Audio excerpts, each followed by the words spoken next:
Invasion of the Body Snatchers. There's no way they're gonna turn this into teen drama bullshit. There's just no way. Why would they ever do that?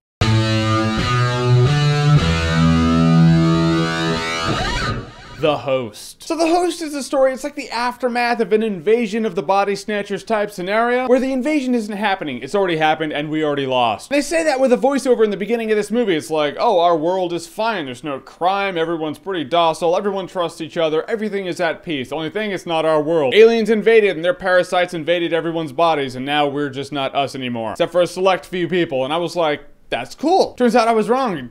It's just middle school bullshit. The story is the girl from the Lovely Bones, she's all grown up now, she was part of a resistance, she throws herself out of a window, she splats on the ground, so they're like, oh, okay, we'll just use her body, and we have another one. And now her eyes change, and she's an alien now. The only thing is inside her head, she's still conscious. So you can hear her inside her head talking to the alien consciousness who is, you know, in the body. So the alien chick is going around doing her thing, and you can hear her talking with her and arguing with her. And eventually, of course, the alien chick's gonna empathize with her, and that's all fine and dandy, although at that point I was like, this movie's, the premise is okay, but the execution's shit. There were a lot of flashbacks of her with her old boyfriend. You're like, okay, is this movie a series of flashbacks? Is that it? Do we have a movie that is just built all on flashbacks? Then that ends, and then we truck along, and you're just like, why is this happening? Come on, get to the resistance. Let's see some fighting. So they get to the resistance, and you're like, oh crap. Oh, now there's the boyfriend who hates the chick because that's the alien invaded body version of his old girlfriend, but now this guy is in love with the alien chick, and then inner monologue and shit. It's not a love triangle, it's like a love 4G. It's a box. This person loved this person who this person used to be, but is actually still inside her head, and this person loves this person, and that alien chick is and that's the thing to do nowadays. You take any monster movie from the old days, werewolves, mummies, zombies, vampires, now aliens, doesn't matter, and you turn it into teen romance, which is a bummer because a movie like this could be an interesting thing if they didn't turn it into teen romance. Why can't you keep teen romance in high school where it belongs? I mean, if this premise happened in a high school, I'd be like, it's not good, but it is where it belongs. You start bringing it into the realm of alien invasion, I'm just like, why do you give it that coat of paint? I mean, just the dialogue wasn't believable either. I mean, come on, you can push the dialogue a little bit. It's the end of the world, alien invasion. You're obviously a chick with a little bit of attitude stuck inside your own head.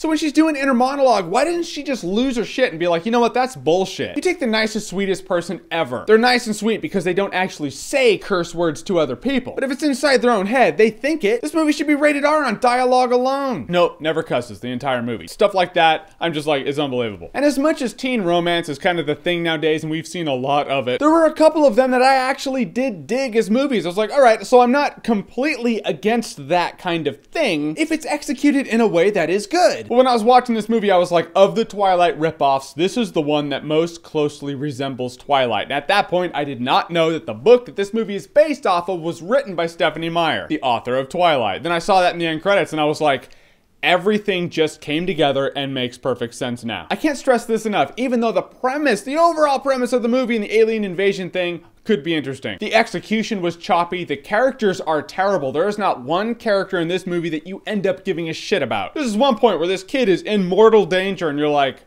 so? I mean, of terrible movies that I see, there's usually one scene at least in one relation with a person where I'm like, all right, that's touching enough. This movie, I had none of that. I felt like a really hollow, shelled out bastard. Something good did come out of this movie. The chick from the Lovely Bones got hot. Good job, movie, for showing me that. I walked out of this movie and the security guy was like, so what'd you watch? I told him and he was like, not even worth 99 cents, huh? And I was like, no, because at that point, you're still paying 2 hours of your life. And this movie is not worth that. Just wasn't buying or digging any of it. I will say The Host is dog shit. I can apparently buy zombie romance, I can buy witchcraft romance. Choppy alien invasion romance with inner monologue in the head of someone else, that's where I draw the line, I guess. But in a mocking way, if you had to change something into teen romance, what would it be? Me?